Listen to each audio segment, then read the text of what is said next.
This is a Glassbox Media podcast.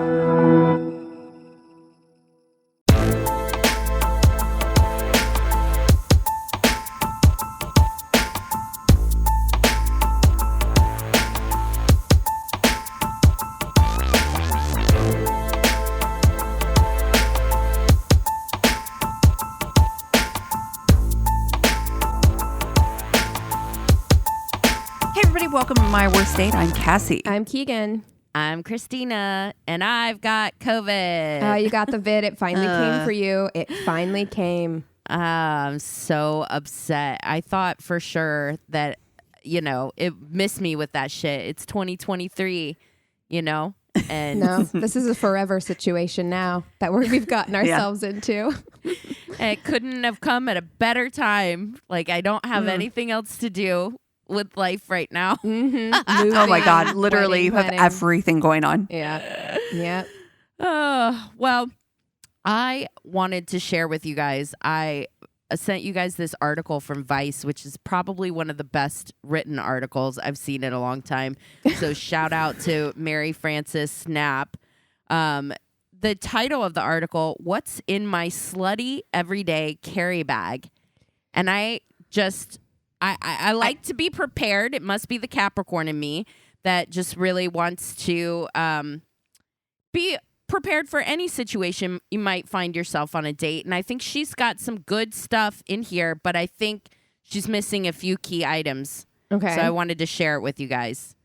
Okay, so... first of all, I got to know, what the fuck is a slutty overnight? No, like an overnight case? bag. Because if it was an overnight bag, I'm like, okay, I get that. Like you're preparing for a sleepover. But I'm like an everyday.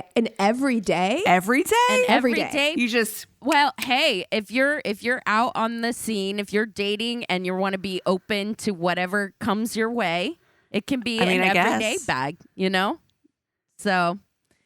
got to be ready for any situation you find yourself in. Cassie's face and my face are both just like, listen, I get it. And you're like going to work and you got your slutty bag with you? Like, no shame in your game. Do what you do. And like, not everybody has the same life. And I like get that. But I'm also like, yeah, I'm going to put it in my work locker in my office. It's got like dildos and lube. No thanks. And vibrators, a vibrating cock ring. Like, what if that starts vibrating in the middle of a meeting? Like an important work meeting? You're just like, oh, sorry. Like, excuse me. That's my play bag that I brought with me. My everyday play bag. HR is going to be like, beep, boop, beep. Yeah, exactly. Calling you up. But yeah, it's just, for her, it's also like, number one, the type of bag. Like, you don't want to roll up in a JanSport.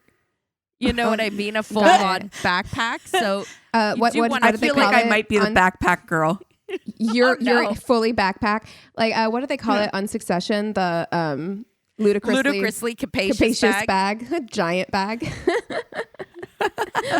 No, I mean, and I told you this too because you had brought this up previously.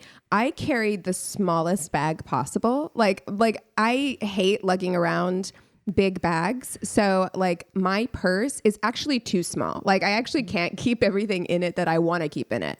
So because I would rather keep like just like a really tiny, like if I could just get away with like a fanny pack every day, I would. That's one of the suggestions that she like all this stuff will fit into a fanny pack. Okay. So this is for you as well. All right. It's for everybody.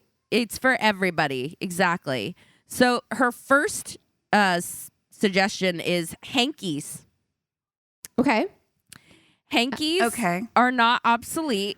She says, like, are you sitting on or touching something gross? Use the hanky. Need to blot your face, dry some tears, or wipe up the $22 margarita you just spilled? Good thing you're rolling in hankies. I mean, I actually am pro hanky. Like, I don't think that it necessarily has to be for like a sexy time, fun time bag. Like, just for life. I'm like, actually, not a terrible idea. I'm more of a pack of tissues type of gal. Like, I don't want to take that with me. Like, once I've wiped up something or used it for something, I'm not prepared to put it back into right. But I mean, you know, the hanky is more environmentally friendly. I hear what you're saying. On the surface, I hear what you're saying. And in my home, prepared to hanky it up. Outside of my home, I am not prepared to hanky panky. Yeah, you're like wiping something up and then putting it into your bag. I always Blowing- did think hate that that. was Blowing your weird. nose, Yeah, I putting always it- did think that was weird when people would offer hankies so that they could, because then they always, in movies, it was always like you offer the hanky to the woman that's crying. She always blows her nose with it and always gives it back. And then I was always kind of like, where is he putting that? Like in his pocket? Like, where is it going with like somebody else's snot? Snot. Yeah. Yeah. Her next suggestion is eye drops. I always keep eye drops on me. Yeah. Again, this is not Good call. exclusives to a slutty bag. Hanky panky bag. Yeah. Yeah. Her next suggestion made me laugh so hard. Listerine tabs, aka the slut's Eucharist. Yeah. Literally. Yeah. And she says, please don't counter me with Tic Tacs, which are basically small vanilla candy bars. Yeah. It's so true. There is no way a Tic Tac is helping your breath. No. No. There just isn't. No. I mean, and even though like I love those like lifesavers, those like spearmint like lifesavers. Like the certs type. Yeah. The circle ones. They're so, but I like them because they're like tasty. Like I know that they're not like, dude, there's no way that much sugar can be like actually good for my breath. Like it's got to be leaving some kind of film behind. Right. Yeah. I used to do that Listerine with strip. Altoids. Mm-hmm. Yeah, Oh, a totally. Listerine strip. And you know what? I really feel like people are sleeping on the Listerine strips lately. Like they really had a big moment, like mid 2000s. Yes, like Listerine you're right. strips. Like everybody carried them around. They were like, you know, you'd feel like it's kind of like gum whenever you were in high school or middle school. You feel like a drug dealer where you pull it out and everybody's kind of like asking for one. But nowadays, I feel like people don't talk about the Listerine strips anymore. I don't see them in the wild anymore. Yeah. And it is the one that does the trick, right? It's the thing, like if you want fresh breath and you don't have gum, you want the strip. Yeah. And in fact, I would say that the Listerine strip is even more effective than gum. And I love gum. I agree. Yeah. Yeah. Yeah. So our next thing up is lube. Small travel size lube. Mm-hmm. I saw the lube that she had. First of all, love that. A little spray. Yeah. I love that it's travel size. A spray. However, I've never used a spray. once again, in my everyday life, heading to work, the grocery store, do I need this? I mean, I don't know your life. Maybe you know, there's a life that you meet somebody near the bok choy and coffee leads I do love to bok choy. a late night, But you know, rendezvous. You don't you know? need lube with every like sexual interaction, right? I mean, 'Cause no, but If you're that excited that you had a bok choy with somebody and you're like, we need to fuck right now, I feel like your body is probably doing the lubrication. That's all I'm saying. that's true. That's true. But we also don't know, like, there might be like other things you might want to do besides the typical PIV. Okay. You know? Okay. Yeah. This person's also carrying easy to open condoms. Easy to open. Are they difficult to open? The brand she recommends is Maud's Luxury Latex Condoms. They look like something. They look like you would order them off of Goop. Yeah, this is They like a look bespoke condom. Very nice. Yeah, They're yeah. bespoke. Yeah. Wait, it's the holder that she shows under it, though. That little case. I'm like, Yes. thank you, because that's exactly right. Yep. Everybody has opened their whatever, purse or whatever to get a condom out, and it's like all crinkly. Or like, please praying that bitch is still like didn't get like fucked up somehow. Punctured. Banged Thank up. you. Yeah, That's exactly. true. Oh God, it's just a mess. Yes. So she recommends putting them in a small carrying case, only $11 on Amazon. So the next thing is discreet travel size sex toys. So yeah, I'm with you. This is when I'm like, listen, I had my hoe phase. I was carrying a lot of things in a bag, but going to like Ralph's with like a cock ring in my bag, Right. it would make me feel a little self-conscious. I guess, so she's saying discreet small one. So I'm guessing she means like a little bullet, a little like, like you said, like a cock ring is small enough, like something like that. Because I'm like, yeah, you This cannot. is a pretty large cock ring. I don't know if you saw it. It looks like one of those, like a ring. Yeah. with like it's a big vibrating portion. Yeah, I don't know, because I'm just like I always think of like worst case scenario. Like, say you are at work and you like bump into your boss and like your handbag like slides off and then you have like a giant fucking rabbit or something in there, you know? Like, and I understand she's saying discreet. So you're not having like a huge dildo or whatever in there, but still, I'm just kind of like, I don't know. And again, it would 100% be my luck that that bitch starts vibrating. Yes, exactly. 100%. And like the way that I don't keep my purse organized either, like that's part of why I don't like carrying a big purse, is because my purse was the most like, I don't know what you're going to find at the bottom of that thing. I've shoved like everything in there. So there's no way that my purse is organized enough that something's not going to hit the on button of whatever vibrating 100%. thing I have going on in there. Like, you know? Yeah. Like, I have it's my phone. It's my phone. They're like, your phone's in your hand. Oh, well. My bottom of my bag right now, I think I have like loose change, a half open tampon. Exactly. I was about to say I have like half open panty liners because like for some reason they never seal them well. Right. And I'll just like be looking in my purse and I'm like, why do I have like a floppy fucking panty liner in here? Like just... Exactly. Yeah. Okay, so the next thing she recommends is hydration packets, like the Liquid IV. That's good. You never know where you are the next day. Yeah, that's truly. If you are a drinker, maybe that should just be a staple regardless if you're going out. Yep. True. Pepper spray. That's always good to be safe. Agree. Yeah. A bristle brush. A travel bristle brush. Okay. For what exactly? Your purse. I asked my friends what they put in their own go bags, and one said black girlies need a bristle brush for the next morning. Oh, okay. You're like talking a about a hairbrush. Oh, okay. Yeah, For some reason, I was thinking about those like spoolies that you use to clean like metal straws, and I'm like, for what? Like, what do you need You're that like, for? no. Like, don't exactly, get it. because I was just like, is this a sex thing? Is this a sex thing that I don't know about? Are you putting that up there to like clean out your like vag afterwards? Your next day clean out. You're a literal pipe Get cleaner. yourself a bristle brush. Yeah. Pipe cleaner. Oh no. And then lastly, fresh underwear, which I do love that. Yeah. That's fair. Yeah, it makes sense. Yeah. Although the underwear because I did open and just kind of briefly scan when you'd sent that over, Christina, and the underwear that she has, I'm like, when I think fresh underwear, Honey, that's night of. Yeah, that's night of underwear. The underwear that she was showing is like the tiniest black mesh G-string, and I'm like, that is what you're wearing currently. You need comfy underwear to change into afterwards. Yeah. That's, you know. So what's missing from this bag for you guys? The one thing I thought of was makeup wipes.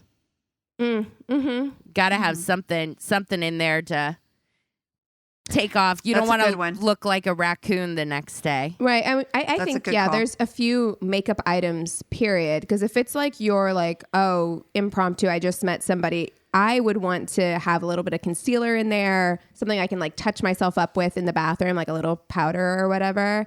And then, like makeup wipes to clean up. Yeah. And actually, like, you know, maybe even because if you're in this situation where you're kind of getting down wherever, they also make like wet wipes specifically for your your like intimate, summer's eve. Yeah, intimate areas are probably like a good thing to have in there. Absolutely. I would say. Yeah, because those are going to do more than a hanky. Those are working harder than a hanky. You know what I mean? So, yeah. When need something with a little bit more cleaning power. I'm actually in agreement about most of the things that she carries around day to day. The one thing that I'm kind of like, I don't know about that is the sex toys. Because I'm just like, sex toys are fun, but I'm like, I don't know that you need to carry them around with you fun. Yeah. Right. Yeah, and for the spicy like first time encounters and stuff like that, I like to keep it simple. Yeah. Not overcomplicate things. Yeah. Yeah. Wow. That's interesting. Hey, if any listeners have something that they put in their go-to bags, definitely write in and let us know. Yeah, you know what? I want to know what you put in, because I know that like some women keep like overnight bags in their car, which I think is very smart. That makes sense. Yeah, and I want to know what you keep in your overnight bag. You know, like a change of clothes so you don't have to do like the walk of shame later or like whatever. Right. You know, like an emergency, which actually, even if you're not hooking Hair up with ties. people is maybe, hair ties. Even if you're not hooking up with people, I feel like keeping an emergency overnight bag in your car is probably a good idea. Because you never know what could happen. Like car breaks down, you got a fucking overnight bag in your car with essentials. I'm going to do that now. It's like a earthquake preparedness kit. But like now that I've thought about it, I'm actually going to get myself a little duffel. A little gym bag. Well, did you guys hear that Kourtney Kardashian is pregnant? No. I did not. She is pregnant. And I actually think this is really cute. And you guys tell me what you think. Because I know that there are people who are like very annoyed by their relationship, which I'm kind of like, what, you know, why? But I think it has to do with maybe their proximity to Megan Fox and Machine Gun Kelly. Like, you know, that by association, they're an annoying couple. Right. Who is she with? Travis Barker. Oh, that's right. Yeah. Oh, right. Okay, yeah. Yeah. Yes. So she went to his show and she announced her pregnancy to him with a big handwritten sign in the crowd that said, Travis, Cute. I'm pregnant on it. Oh, shit. Amazing. Yeah. That's so cute. And I think it's so cute. And additionally, I thought it was cute already, but apparently, because I haven't seen this music video since like the 90s, it is in the music video for All the Small Things. There's a girl in the crowd that has Travis, I'm pregnant on a sign, like in the crowd in that music video. So she was like, it was kind of like a bit, which I thought was so cute. Yeah. That is so cute. Right? That is literally perfect. I actually that is so cute. Kind of like them together. I don't know. I'm like, I do too. Y'all seem happy. Like whatever. I get it that it feels like with the Kardashians, oftentimes it can feel like they're kind of chameleons and they kind of adapt to whoever they're with and they change and it's that runaway bride kind of thing where they kind of morph into whoever they're with. And I can see that from the outside that it looks like that. We don't know for sure if that's what's happening or not, but they seem happy. So whatever. They seem totally happy. And I think that a lot of people do that. I think the Kardashians, we recognize it so fully because it's so on display. You know what I mean? Like you see it in such a big way. And because they have money and they are wealthy and they have the access, they can do it at full steam. Mm-hmm. Whereas like, you know, other people kind of adapt to the person that they're with, but it's just in a much smaller, more dosed out way, as opposed to you can't like go change your entire fucking wardrobe because now you're dating a rocker guy, you know what I mean? Or remove plastic surgery because you know, or change, you know, it's just, you know, and they're living in a completely different reality. I think like trying to compare the way that we live and how we are, and of course like authenticity matters and is important, and like for you too, it's important to know who you are before you get into a relationship. But like I don't know. I can't even begin to put myself in their world, like the world that they live in. And like they couldn't do the same for me either. So who fucking knows what's going on over there, you know? Truly. Right. Yeah, but it made me think about, of course, it made me think about like Blink-182. I went back and watched that music video. And it made me think of that, like that period of time. And it started to come back around. And then I feel like it got kind of stalled out again when that like pop punk, like very simple, like pop punk through like the mid 90s through like the mid 2000s was such a big sound. And Blink-182 was like such a huge part of that. Whereas you listen to it now and you're like, you guys are playing the same like 3 to 5 chords. Yeah. In every song. But it was such a moment. And I think about like Blink-182, like Green Day. And you start going into the 2000s, you've got like Good Charlotte, Simple Plan. So I was thinking like for an FMK, do we want to do like pop punk alternative rockers? Oh, absolutely. Yeah, we can throw. Let's see. The big one my senior year was Green Day because of course Time of Your Life came out in 2000 and that was like the song and played at every single commencement for the next 20 years. Yeah. I know. So we got to do Billie Joe Armstrong from Green Day. I saw him on a list of bisexual men in Hollywood, which I love. He's very he's very out and open with that, which I love. Yeah. Love the confidence. Absolutely. Okay, you know what? I'm going to go with, I think I'm going to go with Fall Out Boy, and I'm going to go with Pete Wentz. Do you remember Pete Wentz? Yep. Yes. He was married to Ashley Simpson, I think, for a while, wasn't he? Yeah. Are they? Yes. Are they still? I think they still might be together. No, Oh, no? She's married to Evan Ross, Diana Ross's son. Oh, okay. Yeah. But I mean, Pete Wentz, I remember he was like, because I think he was like the bass player for Fall Out Boy. It was like not the singer, but he was kind of like the cutest one, like the hottest one. So he was the one who got like all the attention, which never happens to the bass player. You know what I mean? No. And I got to say, that's got to be ugly because it never happens to the bass player. And so like his ego had to be on 100. Exactly. Yeah. Exactly. He had that like, God, looking back through my old high school yearbooks, it is so, I saw something, I think it was like some tweet, but they were saying to describe high school between like 2003 to like 2009, it's like roughly half the kids looked like Edward Scissorhands. Yes. And that is completely true. It was like jet black dyed hair over one eye, spiky in the back. Yep. Or on the side. And Pete Wentz had that going on. Oh yeah, that was the pinnacle of that. Mm-hmm. I am going to choose Hayley Williams. Oh God, yeah. Oh, nice. Black icon Hayley Williams. Black people fucking love Paramore. I love that. I love that for you. I don't understand why Paramore is not bigger.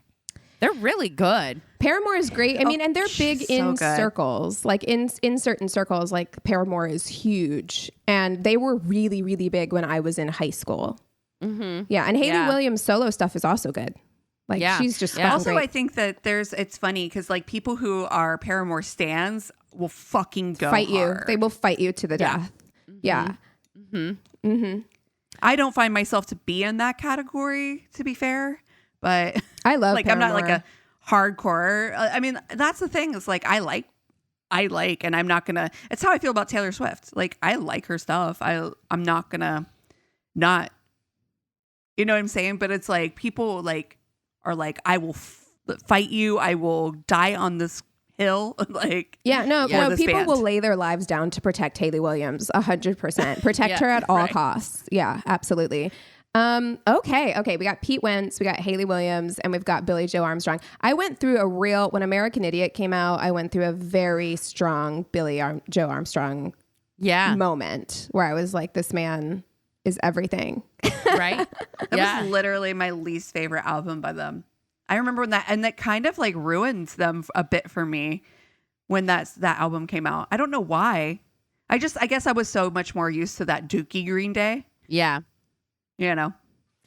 Yeah, I fall somewhere in between. 'Cause I definitely remember Dookie and of course being like a theater kid in high school, American Idiot was, you know. Mm-hmm. Right. Me too. It was huge. Yeah. I mean, they made a fucking show about it. So I'm not amongst the popular opinion here, I don't think. Mm-hmm. So yeah, I think I know what I'm going to do. I think I'm going to marry Hayley Williams. Mm-hmm. That's what I was going to do. She seems like really solid. She must be amazing for so many people to be like, we'll die for you, like kind of thing. And I've always been impressed by her. I love the music and everything. I think we could write music together and have deep conversations. Like her lyrics are always so thoughtful. Yeah. So I'm gonna marry Hayley Williams. I'm gonna fuck Billie Joe Armstrong. Yeah. That's gonna be a really, really good time. I think he gives off good in bed vibes. Well, and especially now that you know that he's bi, he's giving even better in bed vibes. He's super loyal. He's been with the same woman since like high school. Like That's awesome. He's had the same. Yeah, his wife. Awesome. They've been together for like a really long time. I want to Good for fuck Billie him. Joe Armstrong circa like 1999. Yeah. Exactly. That's exactly right. You know? The time machine. Yes, Yeah. exactly. Yeah. Wait, and Pete then Wentz, I you were got saying kill Sorry, go Pete ahead. Wentz. You know, it's I don't know. It feels ego. It feels like, you know, He's got I'd have the to do all most- the work. He's got the most fuckboy energy of these Yeah. three. Also, I know how you Totally. feel about bass players, and it's not for you. I get it. That's right. I think I know what I'm going to do too. I think I'm going to do the same thing. I as well. I'm going to marry Hayley. She just seems like the most down and the most fun. Yeah. Like I feel like we would get along super well. And I agree. It's Billie Joe Yeah. for me. Yeah. And then yeah, Pete Wentz. Just it's not for me. I never was much of his vibe. And like he's got like super long hair now, doesn't he? Yeah, the Does he hair look totally situation different? is not. I'm not digging it at this moment in time. But you know It's what? not for me. It's hard. It's not really that hard, but it's hard because like middle school me would have right? just. I was all the way down to make that bad decision 100%. Like Exactly. give me those skinny jeans and that studded belt. Let's go. Here we go. Yeah.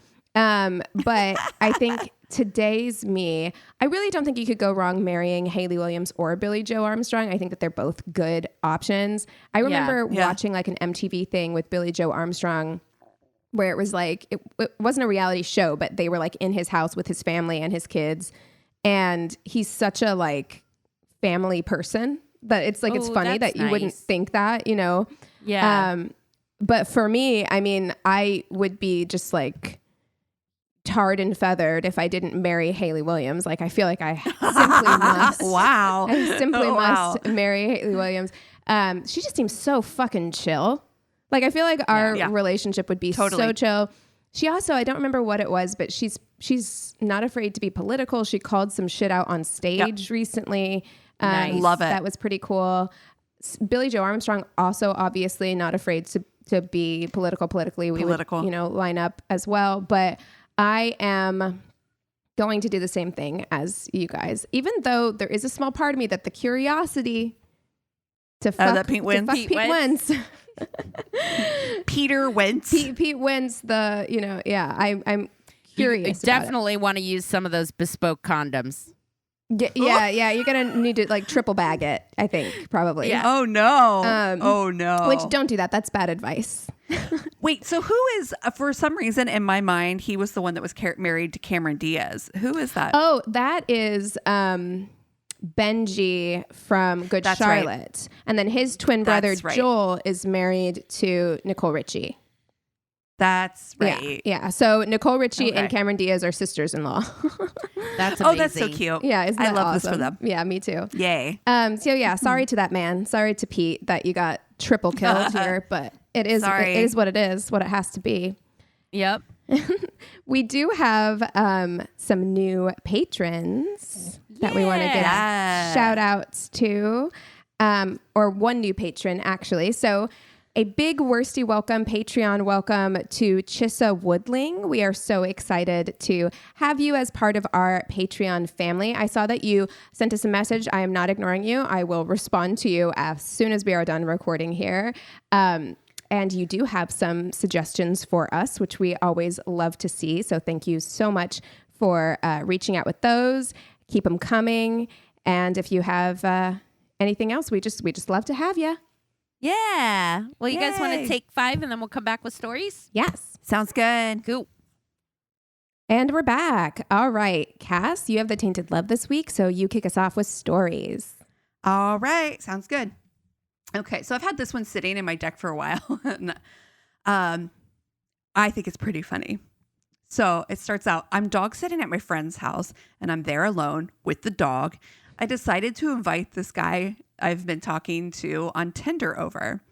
Now, I've never met him before, and I'm clearly not the sharpest tool in the shed. So obviously, I shouldn't be inviting a strange man over to my friend's house. I was about to say, I would be, Christina, you've had people dog sit, stay at your house. Yes. Would you be okay? My son, usually. Yeah, usually Cassie's son. Would you be okay if he invited a first date he's never met before over to your house?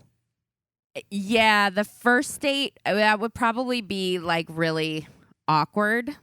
You know what I mean? Weird. But it would be weird because it's a stranger. But if they have been dating for a while, like that's different. Yeah.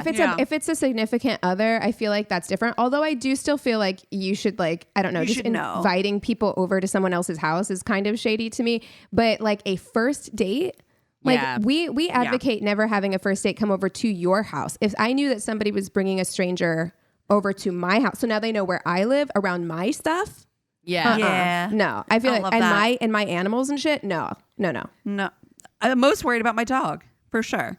Well, Rose would be like, Rose wouldn't have it. She'd be like, how dare you bring somebody into my parents' house? Well, yeah, I mean, and you don't know this person. Like also you're like, they're around all of your things too, which I'm just like, not chill with. Yeah. Not in this economy. Anyway, he agrees to come over, but says he needs to be picked up because he's been drinking. Okay, so I go pick him up. We're chatting in the car and everything seems to be going fine. We get back to my friend's place and immediately he goes to the kitchen and pours himself a large amount of rum. Doesn't measure, just free pours. Asks if I'd like some. I pass. We sit on the couch, me being in the middle and the dog being on my left side, guy being on my right side. Things are going okay, except at one point he says, "You're hot," and does the gesture where he licks his finger, then puts it on my body and Sizzle. makes No. No, that's so cringe. We're not in middle school. That's fucking weird. Also, don't ever fucking lick your finger and touch me with it. Oh, God. Oh, I cringe. I get so triggered by that because my mom used to like lick her thumb and like wipe stuff off of our face, and it's the fucking worst. Oh God, I'm so glad my mom never did that. That's so disgusting. It is gross. Cold sweat or cold spit. Disgusting. We lost Cassie. Oh, God. I'm out. Now he knows I'm not a virgin, and I know that he is one. Other than that, I have never talked to him about sex. He points to the dog beside me and says, I didn't know that's what you meant by doggy style. Again, I cringe. Fake laughter. Get out. We're done. Between the like licking finger sizzle sound disgusting. And like you're making weird and then you fucking referred to an actual dog and puns. Get out. No. This is look, and I'm not. No shade. Have sex when you're ready. Like, feel no pressure to have sex before you're ready. But this is virgin behavior right here. Like, it is. 100%. Okay? I'm sorry. Literally. 100%. So awkward. Oh, God. Next, he says, give me a tour. Okay. Don't tell me what to do. I show him around and we go upstairs. I purposely stand in the hallway so it won't appear as if I'm inviting him into my bedroom. I point to each room and go, that's my room where I stay here. That's the owner's room. There's the bathroom. Again, I'm standing in the hallway. He goes into my room and crawls into my bed. No. Wraps with your himself outside up with clothes? a blanket and says, ooh, it's so comfy. I'm just going to stay here. Okay, bye. There's no way in hell I'm crawling in that bed with this guy. So I say, okay, well, I'm going back downstairs. Yep. You can take a nap if you want. See ya. See ya. Eventually he follows me and I said, I'm tired. Can I take you home? I drove him home. We awkwardly shook hands and I never spoke to him again. A handshake. Dude, cold-blooded, man. A handshake. Oh my Pleasure doing business with you, sir. Yeah, never. Please never come over good again. Day. Oh God, that is. I hate every part of that interaction. So awkward. Ooh, so comfy. What are you doing? Like, it's so transparent. Oh, I hate it. Oh, I hate it so much. No, Terrible. Keegan, you nailed it. It's like virgin behavior. It It's is. like, oh, sweet angel. Sweetie like, pie. honey. This is if you want to get laid, this is the exact wrong way to do it. You just Yeah. don't know yet. Like, yeah. you know. Oh, no. You don't know what's sexy yet, and it's not like laying on some. People get really particular about that too. Like getting on someone's. You can't just assume that somebody's okay with you getting on their bed in their Yeah. outside clothes. Like, Truly. you know. Mm-mm. Okay. Honestly. All right. This is not a date, but is something that I could totally see myself doing, and so no. I wanted to share. It's pretty short. So back in high school, I used to take a bus to get home. Every Saturday, I'd see this beautiful girl on the same bus. Never talked to her before till one day, a friend of mine convinced me to approach her. I took the courage, sat next to her and said, "Hi, I notice you take this bus every Saturday and I really wanted to know you." The conversation went normally. What's your name? What are you studying? What stop do you get off at? Her stop was the last one. I get off at about 10 stops, I said. So you live in blank city. A friend of mine lives there too. I don't know why I nodded like an idiot. I mean, at that point, most of the work was done. The conversation should have gone easily. All I wanted was to avoid an awkward silence. Nothing came to mind. Total emptiness. The bus started to break, and my heart was accelerating. I looked at this girl. She was indeed beautiful. I said, "Okay, Oh, no. I'm getting off here. It was nice to meet you." The doors opened. I put my backpack on my shoulder and ran off the bus. As I was leaving, I lip read my friend saying, "What the fuck?" The street was empty. 10 kilometers away from home. No more public transportation that day. 1% on my phone. Oh, no. No. It was not a date, but somehow got out of that embarrassing situation and asked her out later. I want to know how he got home. So he was just trying to make Committed to it. conversation and He's just like, like, "I'm out. just Bye." it came out of his mouth that he was like that was his stop. And so he had to follow through with the lie. And just was like, okay, well, I guess I have to get off the bus now. Oh, no. In the wrong part of town with like no charge on your phone. Like it is absolutely something that I would do, like talk myself into a corner and then be like, well, to save face, I guess I have to get off the bus. I gotta go now. See you later. Oh man. Oh no. Oh my gosh. Well, at least he got like the courage to like ask her out for real later. But Yeah. that's so And imagine awkward. being the friend on the bus, like, what are you doing? At least you had a friend though who doing? like knew where you were. It's not like you're like completely, That's true. you know, maybe the friend Also, can send too, help if later. I'm his friend, I'd be like, whoa, dude, this isn't it. This isn't our stop. I would have stopped him. Seriously. No way. You're not getting off here. What are you doing? Well, I also have a high school story, so we were really on theme this week. So he says, it was grade 11 and I had just moved to a new town. I quickly became attracted to this one girl and would have given my left nut for a date.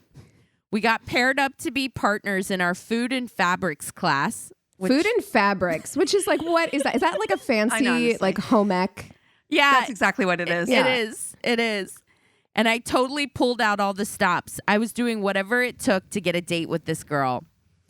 In the class, there were a couple projects where you would have to sew a pillowcase or a pair of pajamas, etc. My family didn't have a sewing machine, so we would do the projects at her house. Upon these visits, I began to question how bold. What? To expect that people, that's a bold thing to expect that people just have A sewing machine. Yeah. It's like, sewing what? machines. Where Yeah. are you living where like that's the expectation? Because whenever I had to sew stuff for my home ec class in middle school, they had was sewing in machines class. in class. Yeah, they weren't Right, expecting same. you to complete a project at home. Yeah, we didn't Yeah. have one growing up. Yeah, that would have been very strange. So, upon these visits, I began to question how badly I wanted this girl. She lived in what appeared to be a wood cabin, and her father seemed legitimately unhinged. The walls were lined with animal skulls. The guy was a hardcore hunter. He had bearskin rugs and antlers all over the place, and he would always walk around with his shirt off, drinking a Budweiser, chewing tobacco, and carrying a shotgun. Oh wow. Oh my God. To That's a carry vibe. a shotgun in your own home. Yeah, Like just that carrying it around. just casually, like that kind of energy is so weird to me. Yeah. Totally. By the time I was starting to gain some friendships in the school, one of the guys I met, Neil, noticed that I had taken a liking to this girl. He then asked me if I had heard about her parents. He then proceeds to tell me that her dad killed her mom and got away with it. Her body was found in the middle of town, pumped by a couple rounds from a shotgun, and he got off on the charges from lack of proof, and she had to live with him because he was her last living relative. Jesus Christ. At this point, I'm like, what the fuck? The story made no sense, and I wasn't about to believe it, but it definitely kind of rattled me. But there was no way. You also know the dad, and you're like, dad has enough sus vibes that I'm like, maybe it's true, you know? Yeah. Yeah. And you're a kid too, so you're like, that shit's just gonna live in that memory bank. Like, oh fuck. Yeah. So there's no way I was going to bring it up to her. But anyways, a little time passes and I ask her out. I go to her place to grab her and she's gorgeous. Her dad makes a comment about, you know what'll happen to you if you touch her. And suddenly the story is all I can think about. We went skating, then to a movie, but I was terrified the whole time. I just couldn't get the thought out of my head that her dad was going to kill me when we got back to her place. So after our date, I start the long drive back to her place. We get to the end of her driveway, and she gets me to park and turn off the lights. She wants a kiss. At this point, forget her dad. I lean over and put some moves on. I mean, of course, you are a high school boy, but I'm like, could we not have done this away from home? You know what I mean? Like, now's not the time. Like, in the driveway is not the time, you know? I know. I've seen horror movies that start like this, right? So I lean over, put some moves on, but then we stop and I turn the lights back on. There's blood in the snow at the end of the driveway. I wanted to say something, but didn't want to sound like I was scared. Her dad was a hunter, right? I'm sure there's a logical explanation. I put the car in drive and start the winding drive down her driveway. The trail of blood seems to be getting thicker, and I'm getting more freaked out. She still says nothing, and she's just fixing her hair in the mirror. I keep driving. More blood.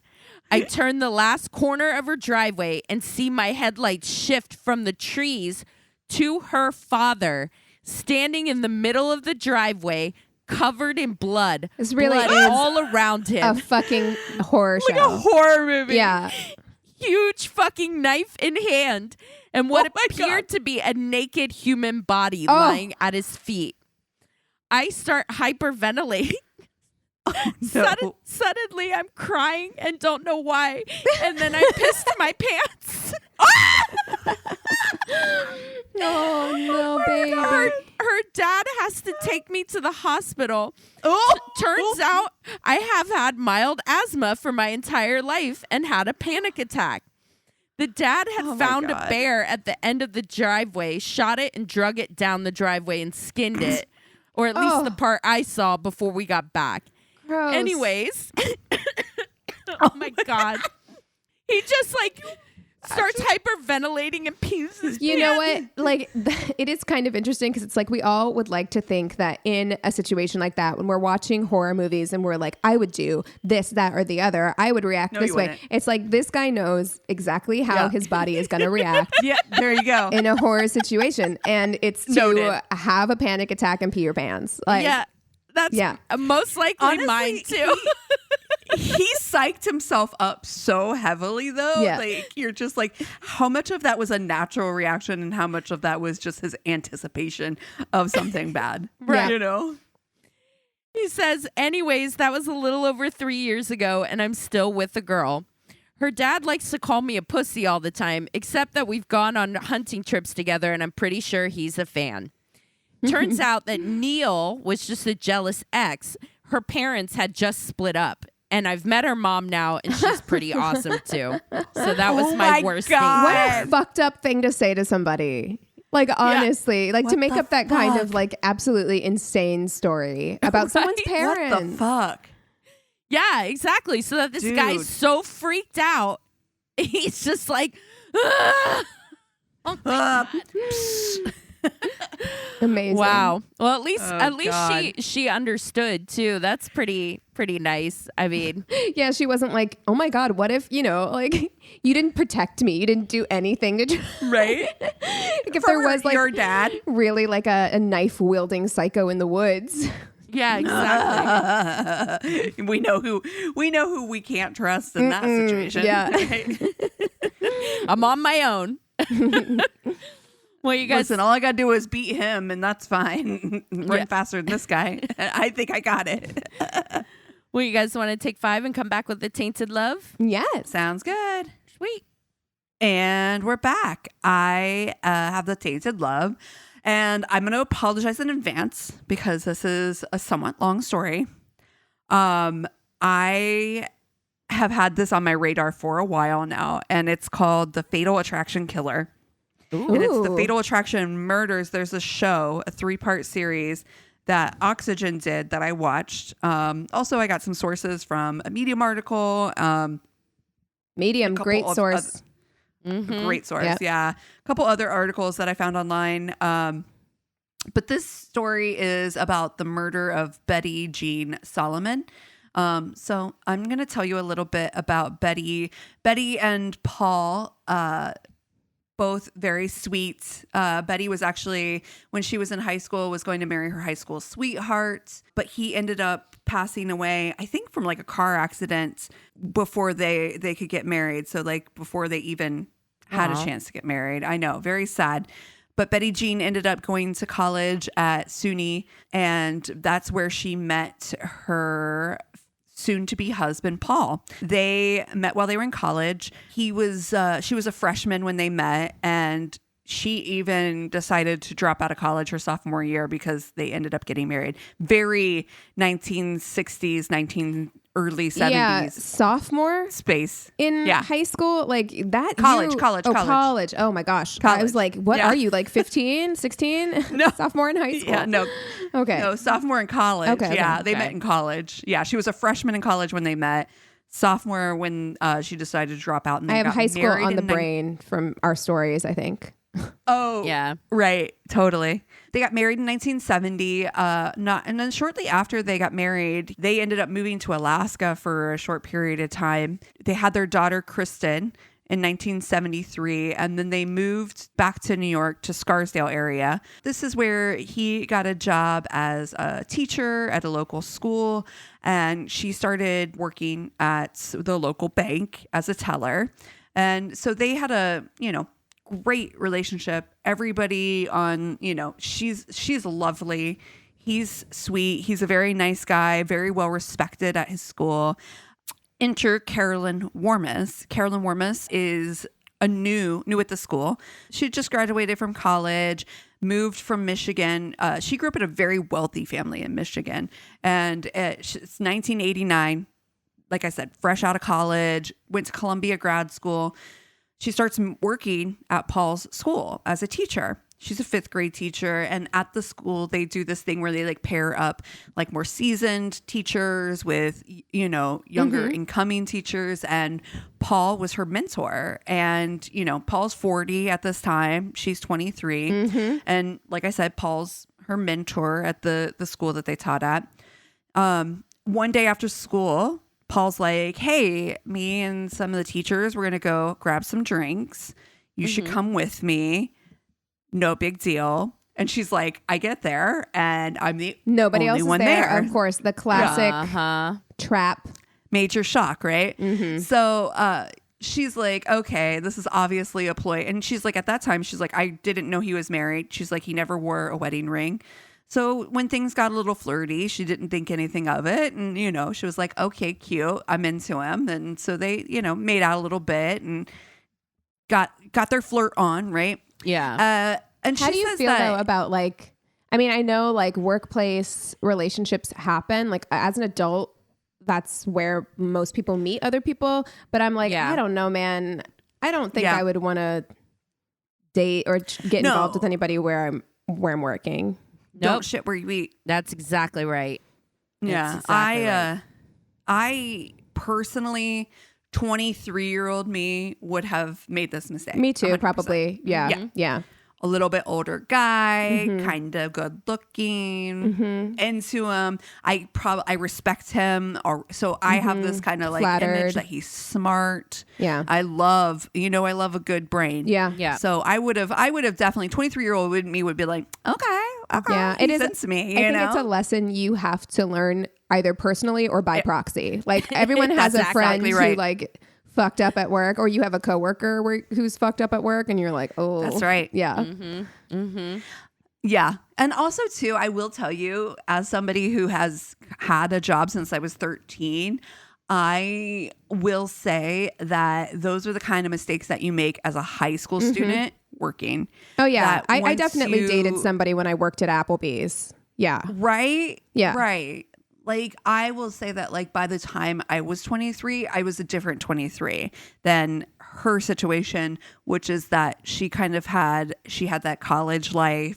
Wealthy upbringing. She didn't have to work her way through college. It was a little different for her. I think her 23 was a little different than where I was at 23. Right. You had like like a 5-year-old at 23 or a 4-year-old? Yeah. Right. Yeah. Also, too, I mean, like, to be fair, I mean, I probably would have, I mean, I'm trying to think of like where I was working at 23. I mean, like I may have made that mistake. You know what I mean? Right. I'm not trying. Yeah, I'm not trying to like pass judgment or anything either. It's just like it is when I hear that, when that comes up, when it's just like it's just another added thing of like maybe don't. Like if it's somebody that you work with, and I know that meeting people as an adult is hard, and so a lot of people do date people that they work with because it's like that's where you meet people and you spend a lot of time with them because you're in close proximity. So I get it, and I think a lot of people do it. I'm just saying maybe try to avoid it. I get it though. Like being 23 and having like a 40-year-old like compliment you and be into you. There's this new trend on TikTok called canon events. And I feel like that's a canon event for a lot of women that I know. What's that mean? Like, canon event means like it's canon. It can't be changed. Like it happens, you know? Oh, like an older person, younger person dynamic. Mine I think happened a lot earlier than that, unfortunately. Like I think it was like me being a teenager and somebody being in their 20s and feeling very flattered about that. Oh, yeah. Me too. Yeah. Me too. Yeah. That definitely happened to me as well. Yeah. Sus. Yeah, sus. Super sus. Anyway, so she again, 23-year-old head. She's not thinking too far into this. She's in fact, when he does tell her, he's like, "Hey, by the way, I am married." Would have been helpful information before we made out. Don't worry, Keegan. I'm in an open relationship. I date other people, but so does she. It's a very open relationship. And so she's like, that sounds sus. But then he was like, he introduced her to his wife. Okay. She spent time with them. She was at their house all the time. She even took their daughter, Kristen, to special events, took her skiing by herself, like her and the daughter. Like it was a really, so she was like, okay, it's just a unique situation, I guess. And so, and also too, like, even though she was seeing Paul, she was like, I was also seeing other people at the time. Like, he wasn't my only person I was seeing. He was kind of the number one guy I was seeing, but I was also kind of dating around. You know, I'm 23, not taking this too seriously. He's obviously married, so, you know, that's just kind of what it is. Yeah. So on January 15th, 1989, the Greensburg, New York Police Department gets a call coming in from Paul Solomon. He's calling to say that his wife is bleeding out and he thinks that she might be dead. I will tell you, having listened to the audio of the 911 call, he doesn't seem super freaked out. He seems to really kind of like have his bearings about him, which I found shocking. He wasn't like super like scream face, like, like what's happening? So that was just my initial first reaction. What I will tell you is that I feel that this story, there is a conclusion, but to me, this is very questionable. Okay. Okay. So anyway, his wife's bleeding out. Police confirm when they get there that there was no signs of forced injury. Also, too, right away on the call, it's funny when the dispatcher calls over to the officers, they're like, remember, don't let him wash his hands. We're going to do GSR, all that stuff. So the dispatcher that told the officers were initially like right away, like, don't do that. So when the detectives get there, the first officer on arrival was like, oh, why don't you go ahead and go wash up? Oh, what the my fuck? God. What you would think like even the basic training would be like, why would you suggest that? Like, why would you suggest that? 2 weeks in a row. When they got there. Yeah, Lord. When they got there, the initial responding officer was like, oh, he was like so bloody. He had his wife's blood all over him. He's like, why don't you go wash up? He was looking at him and he's like, I'm grossed out. So if you could go wash up, you're making me sick looking at you. So please go wash your hands. Like, what the fuck is wrong with you? Please go get rid of the evidence that I should be actually taking. And you know that like Paul was so excited about that. He was like, whoof, what a relief. It was somebody else's suggestion that I go clean up. Yeah. Like, so they find, initially at the scene, her body is between the television and the couch. She's laying on the ground. They take photos of the scene. They do all the other stuff. They collect shell casings. The body in the home was the 40-year-old body of Betty Jean Solomon, which was, again, Paul's wife. She was dead from multiple gunshot wounds. They said she had been shot 9 times between her arms. She had 2 shots in her legs and 3 shots in her back. Close range on her back. It just, it's awful scene, like an absolute awful scene. Mm-hmm. They canvass the area. The police are looking around. They're asking neighbors. They live in an apartment building and everybody's like, what are you talking about? Never heard anything. You didn't hear somebody get shot 9 motherfucking times? Yeah. I feel like that would be loud. Right?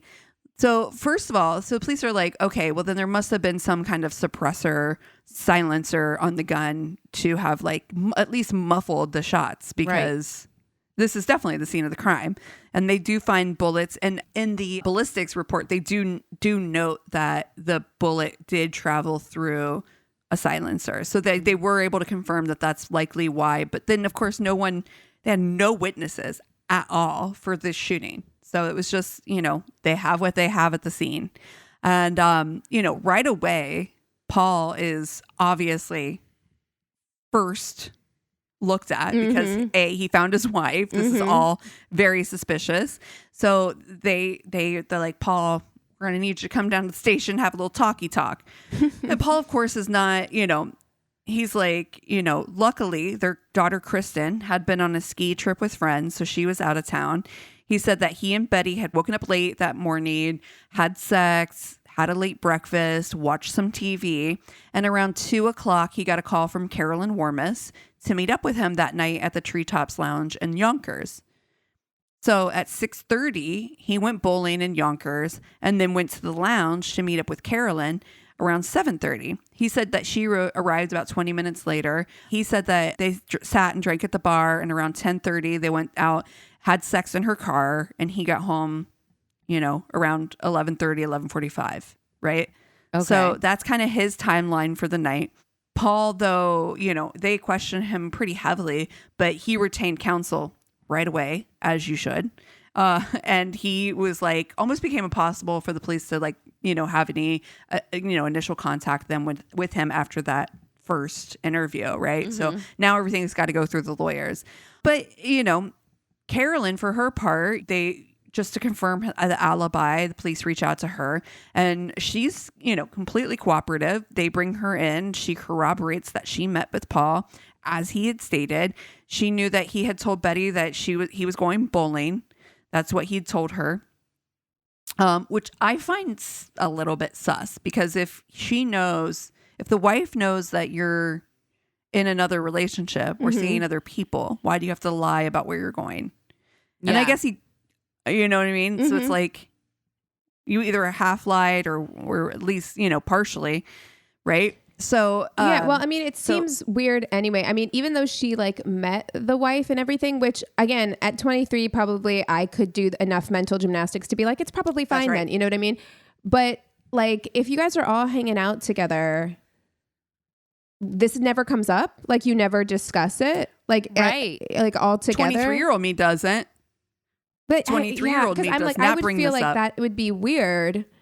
I don't know. I've never been in an open relationship situation on any side. Right. So I don't really know how it works, but I feel like even their initial meeting where like they, you know, she didn't know that he was married, they made out and he didn't tell her that he's in an open marriage until afterwards. To me, that's fucking weird. I feel like if it was me, I'm like, you need to tell me before we do anything and I need to hear it from her. Right. Yeah. You know what I mean? Like I feel like that should be standard procedure. But again, I don't fucking know. Cause like I've never. No, I'm with you. I want to hear it from her. I don't just trust a guy to tell me I'm in an open relationship. Yeah. Sure you are, dude. You don't know what maybe he had told her like, oh, hey, she's new in town. She needs friends. Exactly. Like, That's I'm right. mentoring her and like, That's right. she'd be great to get along with our daughter and blah, blah, blah. Yeah. She's lonely. Like she could use family figures in her life, you know, like it could be. So, cause if you're all hanging out and it never comes up that like, I'm fucking your husband. Yeah. At all, ever. Well, or he's never affectionate towards you. Like if it's an open relationship, I don't know. Anyway, it's weird. It is very weird. Yeah. Well, yeah. And again, who knows, you know, the intimacies or the relationships or the conversations, like, you know, he could have been like, oh yeah, no, we, you know, we're in an open relationship, but I don't want to say anything to my daughter about it. So we got to act this way around my daughter. Right. You know what I mean? So it could be very much that even too. I mean, there could be layers to this. And again, for sure. I'm not putting blame on her for this stuff. This is again, you know, at all. It's just looking at it with the like advantage of hindsight and from an outside perspective. It's like, these are weird red flags that like, you know, I'd ask about. Absolutely. But again, I think if you fall for somebody, you're kind of willing to overlook you stuff. tend to be more willing to be like, well, maybe, you know, and just believe kind of whatever they tell you because you want to. At any rate, she does tell the police that she told Betty that he was going bowling. She also told the police that he had told her that he loves Betty, but he's no longer in love with Betty. Okay. So she just drops that information, just, you know, so you know, guys, casually, he's not in love with her. Okay. After the memorial service with Carolyn and her coworkers, you know, from the school, because of course she's going as like a support, you know, like me and a few of the coworkers, me and a few of the other teachers do go to the memorial service, like, you know, just to let him know that we're here, we support him, et cetera, et cetera. But kind of after things really back off with Paul, you know, he's obviously going through a lot. And they seem to kind of break it off, as it were. But Carolyn, you know, she really wants to make sure that he knows that she's still there for him. And he's like, I understand if you don't want to have like, you know, conversations or on a regular basis or anything like that. Would it be okay if I just, you know, write you some letters every now and again, just to make sure that you know that I'm still thinking of you, keeping in contact with you. And so she does. She ends up, and he's like, sure, just drop them by the school. At that time, they're not working at the same school, so she would just bring them by, like on her way home, and drop them off at his office in his little mail thing. And he would get them. And literally the letters are the most innocuous letters you've ever seen. There's things in there that are like, oh, I love you, still thinking of you guys, thinking of you and Kristen, you know, but mostly it's like, oh, today at school we did this new activity, and you know, it's literally just like a snippet of her day. They're not like, they're nothing like, oh, I've been dreaming of our relationship and I miss you so much and I can't wait until we're together again. They're not like, again, they're pretty innocuous. Okay. They're just, you know, going on with life. The apartment crime scene at that time too, like, so this is kind of another weird thing that happened. The apartment, when the police brought it up, the apartment was released. It was, you know, the crime scene was released. And Paul and Kristen end up moving back into the apartment. The police are like shocked that they would return to this scene where Betty Jean was brutally murdered. I keep thinking about this. It's an apartment. I watched, it's like you can get out of it. I watched that Love and Death show about Candy Montgomery, which is a story that Christina had done previously. And on that show, I kept thinking, like, your wife got, like, hacked to death with an axe in a really brutal way. And you stayed in the house, like they stayed there whole time, like, you know. And I'm just like, and I know it's a show, but I think that is what happened. I think he stayed in the house, he stayed in the area. And I'm just I think it's much harder to comprehend. Like, I mean, it's a house, you own it, so it's much harder, I think, probably to get out of something like that. I can almost see it, but it's like, listen, if either of you two got like an axed to death in my house and were left for like hours and there was blood everywhere that had to be cleaned up and shit, I'm like, I don't think I think I need to be taking a break. I'm staying at an Airbnb for a little while at least. You know what I mean? I'm like, I'm not bad vibes. I'm not having the wake in my house. Like, you know, like, no. I mean, I think in an apartment, I'm gonna go ahead and break that lease, pay that fee, whatever it is. I feel like any landlord would truly understand. I would hope so. Yeah. You know what I mean? Like, so that, I mean, I think maybe it's harder because you're in a house. I don't know. And I'm not giving any credence to either of them because it couldn't be me.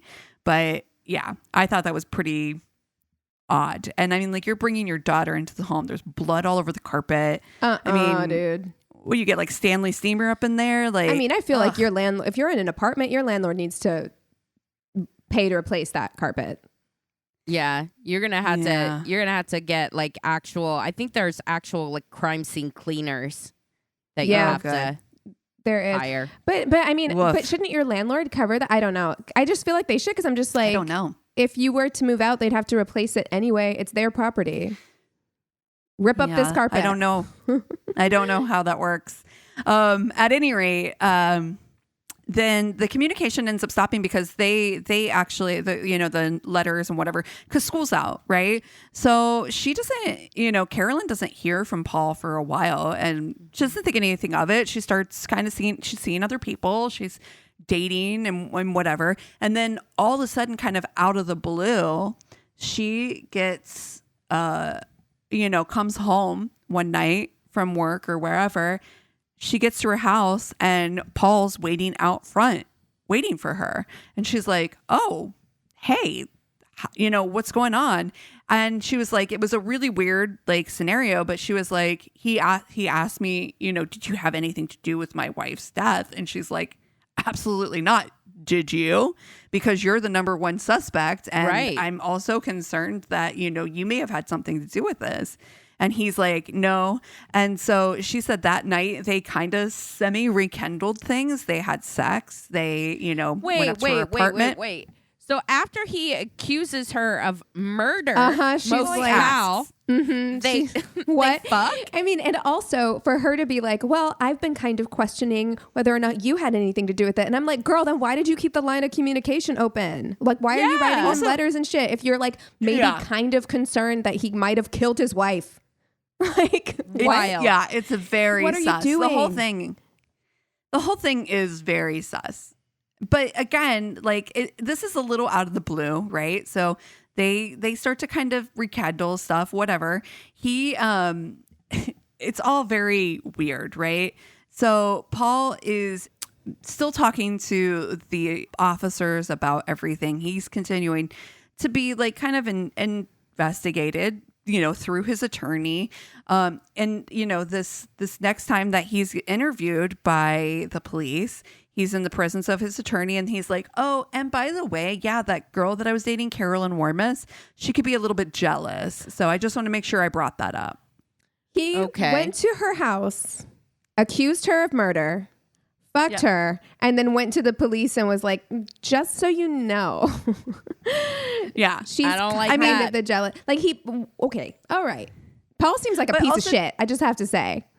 I just also want to bring up too that there's some other outside factors here. The police also had interviewed some coworkers of Betty Jean's, and the coworkers were like, Yeah, there was a pretty good sized rumor going around that she was sleeping with her supervisor, John Bourne, who I can only assume is related to Jason Bourne. Obviously. Obviously. Yeah. And during the initial interview, when they interviewed John, that he denied it. He's like, "Oh, no, we weren't having an affair, whatever." Like, but then they brought him back in for a second interview and he admitted it. He was like, yeah, okay, we did, but it was a long time ago.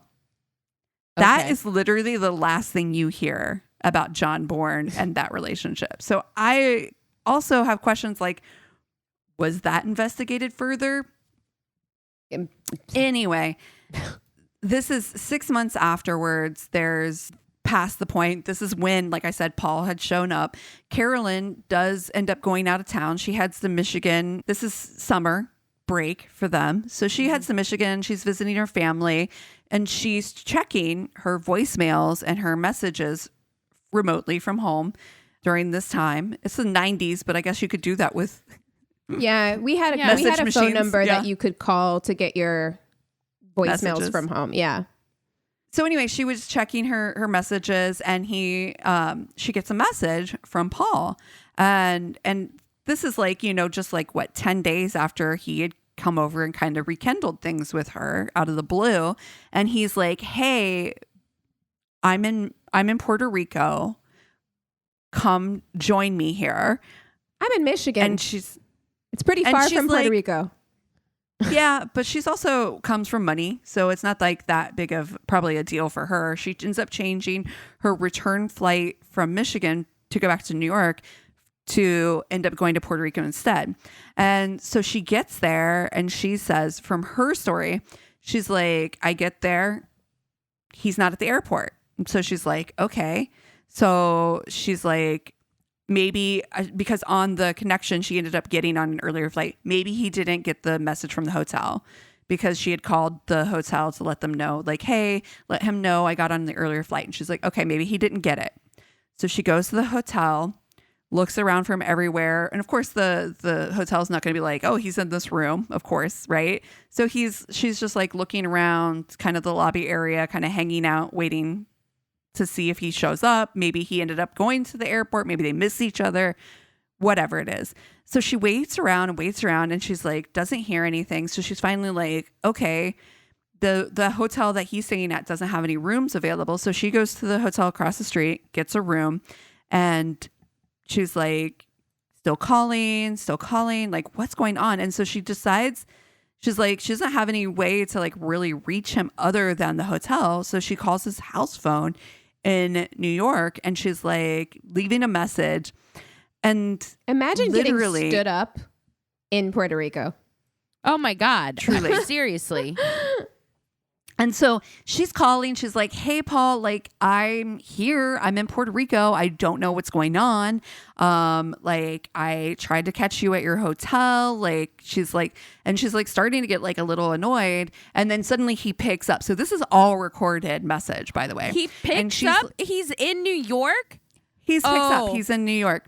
And he's like, "What's going on?" And she's like, "That's what I would like to know." She was like, "I'm here in Puerto Rico. Like you asked, I got your message. I came like you asked me to. I'm sitting here and you're not here." And he's like, "I have to move on with my life and you have to move on with yours." But she has the message, right? Like he called and left a message. Left a message. Okay. Did she keep that or did she erase that message? No message has been recovered. So interesting. Okay. So just gonna file that away. Either there was no message, either there was a message. She was like, "Great, I'm gonna do it," and called and left and just deleted it, not thinking anything of it, of course. So there's possibilities here, right? Paul had been in Puerto Rico. He was there with his new girlfriend, another teacher, Barbara Baylor. Okay, so that would indicate that like her story is at least partially correct, unless she was like stalking him or something. Because it's like, how would she have known he was there? Right. Exactly. Right. So the police in New York received a call from the hotel security, though. So the New York police get this call from the hotel security in Puerto Rico where they were staying, telling them that Paul had been there, he had to cut his vacation short because he was afraid for his life. Interesting. Right. Okay. Mm-hmm. So police also during the investigation are pulling her phone records, and on the phone records, there's phone calls that were made to a few people that were a little shocking. One was a Tammy Rogers. She's a friend of Barbara Baylor. And she said that she received a call asking where Barbara was. And that's how she found out that they were in Puerto Rico. Barbara Baylor's mother said that she got an interesting call too from the police telling her that her daughter was dating a man who was suspected of killing his wife. So all these like weird things are happening, and police are thinking it's Carolyn who made these calls. Yeah. This is Carolyn pretending like she's somebody else on both these calls. And this is how she knows where they're at. And this is, she's also trying to break them up. So there's a lot of layers here. And so now at this point too, Carolyn is starting to become suspect number one, because they're like, what is going on with this girl? Right? Why is she suddenly, where's this like jealousy and this coming from? Right. And again, some of the phone records that they caught, they also found a Vincent Parco. Vincent Parco is a private investigator. And so the police reach out to them and they're like, hey, Vinny, what's the deal with Carolyn? Do you know this girl? And they were like, oh yeah, she had been asked me to do some research on this guy named Matt, who was a bartender in New Jersey, to see if he was married. And of course, Carolyn's story is like, yeah, I did, because I was not going to get mixed up with another married man. Like, she was like, I wanted to make sure if this guy was single or not. And so that's what I hired him to do. But the detectives also think that he's holding back something. So they end up getting a warrant to check out Vincent's place. And so Vincent's like, oh, yep, you caught me. You're right. There's more to the story. I got her a gun, and I also got her a silencer, and it happens to be the same type of gun and silencer that was used in this killing. Oh. And so they're like, huh, that's really fucking interesting. So they reach out to the guy who actually made the silencer for the gun, and they were like, hey, do you happen to have any evidence, shells or anything like that? And, this was like months before. So they said, that, oh, I do have this piece of wood that we did some test rounds into.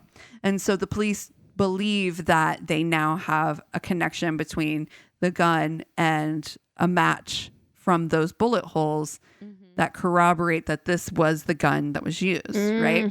But it's very loose, and it's still somewhat circumstantial at this point. There's not a ton to go off of, but they do feel like the DA does feel like they have enough now to arrest her on. So one of the other things too that I forgot to mention is that there was some evidence that the police completely didn't look into.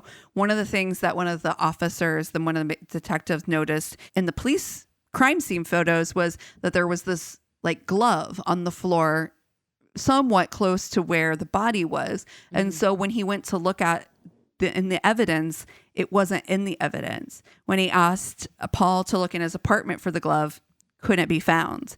So they're like, okay, the glove is just like one of those stretchy knit black gloves. Kind of comes up a little higher. We've lived in winter places before. Just a black knit glove, right? Nothing really stand out, right? But they were like, maybe this was whoever shot her. Maybe it fell out. Maybe if it doesn't belong, who knows? It could be important information. So there was some stuff. Again, there's no ballistics that we can, or no gunshot residue that we could have gotten off of. There's just a lot of things that were fucked up during this investigation right off the bat. But they feel that they have enough circumstantial evidence based off of the things that they found about Carolyn is that they are going to arrest her. And so, but on November 15th, they executed a search warrant on Carolyn's apartment. They found nothing of anything that connected her or tied her to the crime scene. However, they did find a document, and one of the documents said things to do. And it was basically like a suicide note. And in the suicide note, like she kind of goes on to be like, I want to be buried in Manhattan. I want, and it kind of is like, I want Kristen and Paul to be there, and and all the, it's like, it's a little bizarre. Weird. It is a little it's bizarre, weird. but who knows when this was written, and who knows, what, and it doesn't necessarily, it's not like, hey, I killed somebody. It just maybe leads to her mental state at a point. They also discover that in Carolyn's past relationships, she had some obsessive behavior with men in the past. So she, in 1983, had actually had a protection order placed against her from one of her previous boyfriends. So she's got a little bit of a history of being going a little bit overboard. So we're matching up some behaviors and patterns. But again, no real direct evidence. But they end up taking her to arresting her and charging her in February of 1990 with second-degree murder. The tabloids have a fucking heyday with this story, right? Of course. This is not long after Fatal Attraction, the movie. So you have a younger girl who's going after an older man who's married, and it's obsessive love. And this is literally, I mean, you're talking 1990. This is like the time when, like, Phil Donahue and, this is, we had shows like, not Entertainment Tonight, but like Inside Edition. I mean, like, just tabloid and everything news. was so salacious. I mean, even to this day as well, like the media loves to take and run with a like love triangle, especially if it's like catty women. Yeah. Love Long that. Island Lolita. I mean, you're talking, this is that time period, right? Yeah. So, again, this is a sensation, of course. The media circus, they quickly give her the moniker of the Fatal Attraction killer. It's the Fatal Attraction murders. It's the Fatal Attraction trial. Everything is now based upon this moniker that's been given. The only actual physical evidence they have linking her to the crime is the gun, right? They don't even have the gun. They don't even have the gun. So they have this a guy's bullet hole. word. Okay. That he So they gave have it to no her. physical evidence whatsoever. It's all circumstantial evidence. Okay. Right. All circumstantial. Prosecution immediately is taken to task about their lack of evidence, the botched investigation, this missing glove, a glove that had been tested, they had said at the scene, and there was no blood present on. So that's probably why it didn't get packed up, because there was no evidence on it. So this glove that is like either is or isn't a deal breaker, could exonerate or could possibly point to her being the murderer. The weapon has never been recovered. There's no evidence. There's no fingerprints, and otherwise, or any physical evidence of Carolyn even being at their fucking house. So there's just nothing that exists to point to this at all, except for, again, a couple people saying that she did it. One of those people being Paul, right? Right. Yeah. And at the trial, Paul Solomon, he's granted full immunity for his testimony. What? Yeah. Oh my God. This really feels like, this is a lot. Sloppy police work. Like, why would they shut that door completely when they know that they don't have any actual physical evidence against this other person? Because what if physical evidence does come up and it implicates Paul? Why would you offer him this deal before you had an airtight case? That is so wild. Well, and his lawyer also had negotiated a fucking movie deal for him before there was even a fucking indictment. Face. No, he already had signed a contract to be a consultant and receiving $120,000 to consult on a movie about this crime. Oh my God.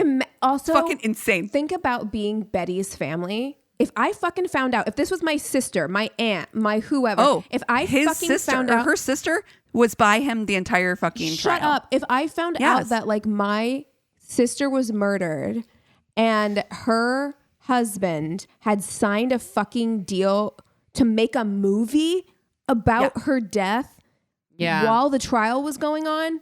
Yeah. Disgusting. Yeah. Oh my God. Ew. Yeah. Yeah, it's all very ill. And Vinnie Parco, when he takes the stand, he's basically the only other, right? He's like the person who's like, I sold her this gun. Right. He's like, he was also given immunity. He was looking at 14 years for his part in selling the gun and the silencer in the first place.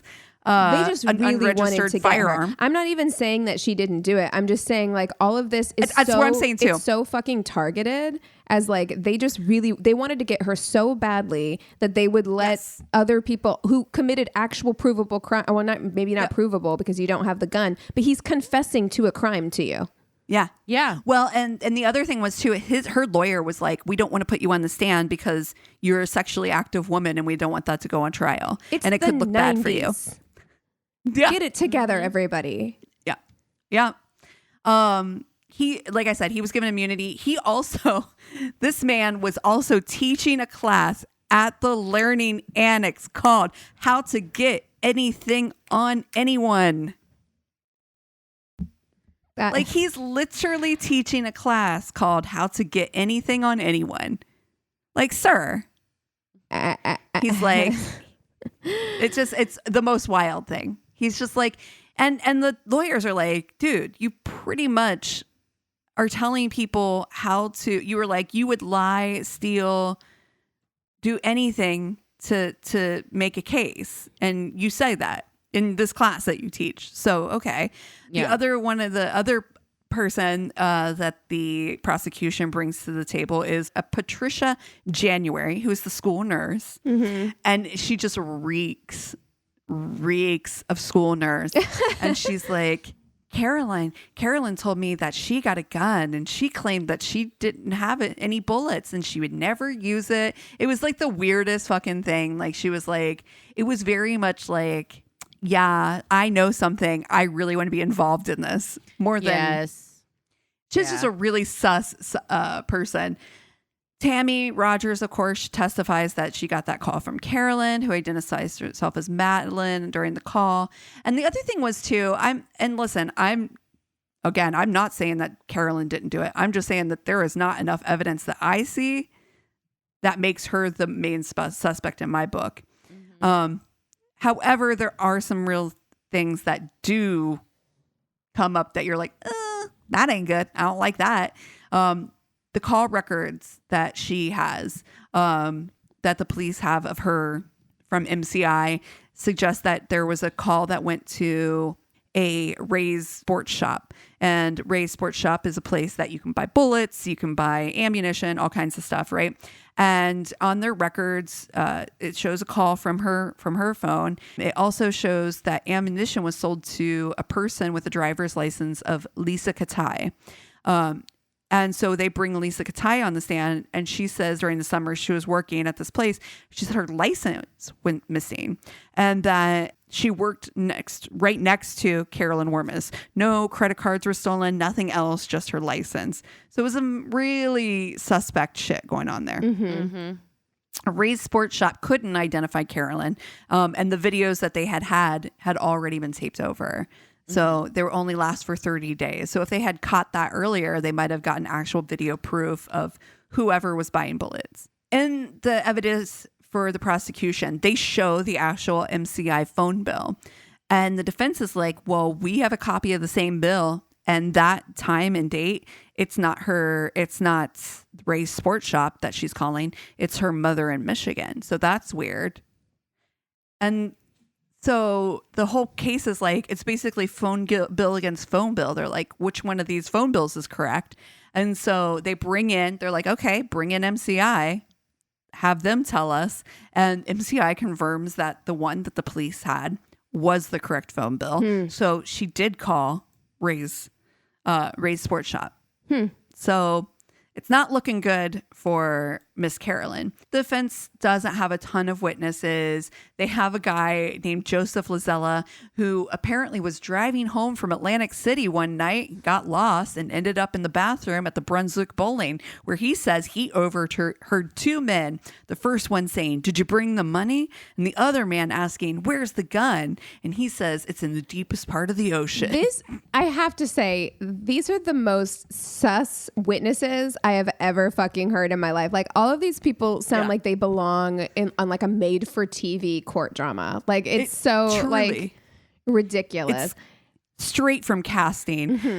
Carolyn's father testifies that he had actually received a phone call from Vinnie Parco saying that his daughter was in big trouble and he could make it go away, but he was asking for a big, 6-figure payout to get him to, shut up. Anyway, case goes on 12 days after deliberation from the jury. They're absolutely deadlocked and the judge declares a mistrial. So over again, here we go. January 22nd, 1992 starts another trial. He gets a new lawyer, or she gets a new lawyer. The new lawyer is not nearly as charismatic as her original lawyer, Aaron Wald. He's just so laid back. It's a very different vibe and a different feel. I do not want a laid back defense attorney.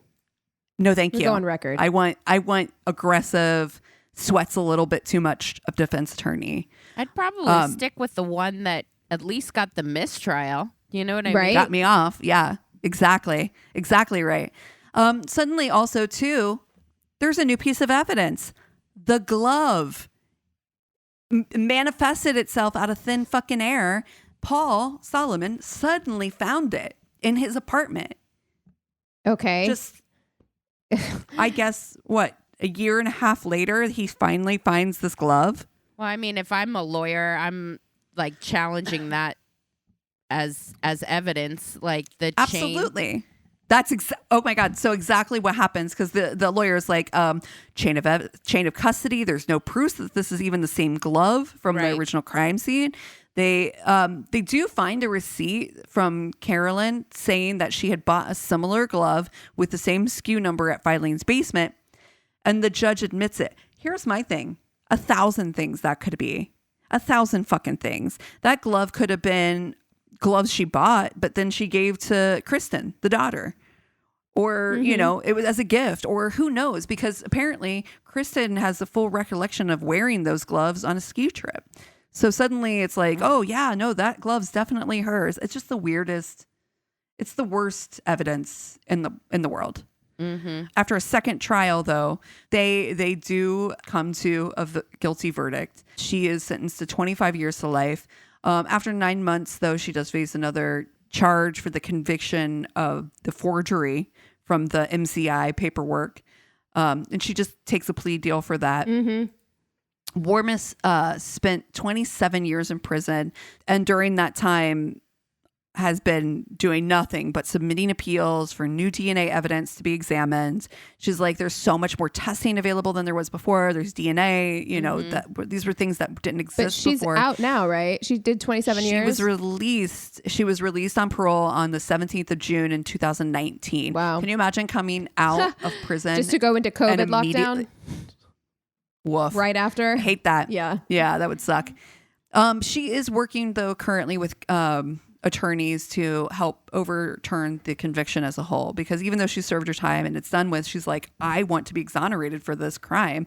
Also, she's like, I didn't do it, and if I didn't do it, someone is out here living a life that she's like, someone, wink wink, nudge nudge, somebody. Right. Well, and I just think that wholeheartedly this is just a case that has been egregiously, like the police investigation is just so botched. Right. That's the and the problem evidence is so with things like this, because it's like she very well could have done it. Like she could have done it, but it's just like, if y'all don't do your job properly, if you don't do it right, you leave so much room for doubt, like so much space for error, because it's like, now we can't trust that like this was investigated properly, like at all. Like, maybe she did do it. She very well could have. I'm not saying she's like innocent or that Paul did it or like anything like that, but it's just like, do your fucking job. There is some evidence that definitely points to her, right? But nothing physical, and it's, and like you said, it's questionable. And so so they actually in 2020 it was approved for them to do DNA testing. So they're going to be doing DNA testing on the glove, the duffel bag that was found next to the body, as well as vaginal swabs that had been taken from Betty Jean. So there you go. That's where it stands right now. So who knows what that turns into. Yep. I know DNA testing takes a long time to do, so We'll we may not see. have another update for a while, but Yeah. that's the insane story of the death of Betty Jean Solomon. Yeah. Wow. Yeah. I'd not heard that one, which I mean, it seems like a kind of a big case. It's surprising. Yeah. I didn't either. I was like, and it was so salacious. I'm also surprised, but I mean, you're talking about 1990. Yeah. Between 90 and 92. I mean, you're 2 years old, Keegan. I'm, Yeah. 90, young. the year I was born, I wasn't really invested Into true crime. in true crime at that time. No. Yeah. Yeah. Oof. Well, what are you guys watching this week? I started on recommendation. I started Shiny Happy People on Amazon. Oof. So it is a documentary series about the Duggar family, and like everything that went into that like lifestyle and that community. It's interesting. It's gross. I will say this: if you grew up like me at all, like you are going to be triggered so fucking hard by this documentary. If you are an ex-evangelical, if you came out of like the evangelical Christian movement, especially during that time period, like 90s, early 2000s, all of that stuff, it's going to be hard to stomach. It's hard to watch. But it's good. I'm glad it's out there. I am, because there are people who are completely unfamiliar with this entire movement and lifestyle and what leads to the shit show that happened there with the Duggars. So I'm glad it's there for people to be informed about. But oof. Scary. Yeah. Well, I down with COVID, and so am in and out of sleep a lot. So We're recording remotely, by the way. I do want to throw that out there, because there's always people who like are like, are you guys together when one of us has COVID? We're not together. No. Yeah. So I've been I put on Hoarders. Yep. Oh, Yeah. It's perfect. like I fall in and out of sleep, and it also is like kind of relieves my anxiety, because we have to like pack and get all of our stuff ready to move into the new house. And I'm like, well, it's not going to be that bad. So, right. Does it make you excited to be like, oh, I can't wait to throw a bunch of shit away when we move? Yes. Yes. It definitely does pump me up. I'm like, I'm going to toss so much stuff out. Yeah, exactly. So, I have been watching, oh my God. Black Mirror, I thought. That's right. That's yes. what we were Oh my talking God. about. I was like totally blanked. I almost said Hoarders, and I was like, no, that's what you just said. maybe my brain has COVID. I don't know. I've been watching Black Mirror. I am all but one episode. So the first 4 episodes, it's so fucking good. I love Black Mirror. I love it. I do too. I watched the first 2 episodes last night, and I am really in it so far. I can't wait to finish it up. I think it's much better than the last season. Oh, 100%. Yeah. 100% better than last season. It reminds me of original Black Mirror stuff. It's really good. Yeah. Yeah. It's really good. And I like it. It's, to me, it's funny because like during COVID, I was like, I want all the happy, shiny, like, give me Ted Lasso. But now that we're like kind of out of it, like, like the real lockdown portion of it, I'm like, yeah, I'm ready for Black Mirror again. Give me the cynical. I still can't do it. I can't do it, especially like with the rise of AI and like where we're at and my terrifying fears of the future. I can't. I can't dip my toe into. Well, I will tell you, and I haven't watched the last episode, but apparently it's a horror. Okay. The last episode is kind of a horror, scary. And honestly, the first episode is it kind of will feed into that AI fear, but it also is really funny. It's fun. It's fun. It's not in a stressful way. Okay. It's like, what the fuck way? It's funny. Yeah. Well, So- if you guys have something that we should watch, or you have a terrible date story to share, go to our one-stop shop of a website. It's myworstdatepodcast.com. And we love you so much. Cheers. This episode is brought to you by Starfield. Embark on an epic journey through the stars in Bethesda Game Studios' first new universe in over 25 years. In this next-generation role-playing game, you decide who you are and what you will become. The most important story is the one that you tell. Captain your own ship as you venture through the settled systems, exploring over 1,000 planets while unraveling humanity's greatest mystery. For all, into the Starfield. Visit www.starfieldgame.com to learn more and buy now. Rated M for mature. This is a Glass Box Media podcast.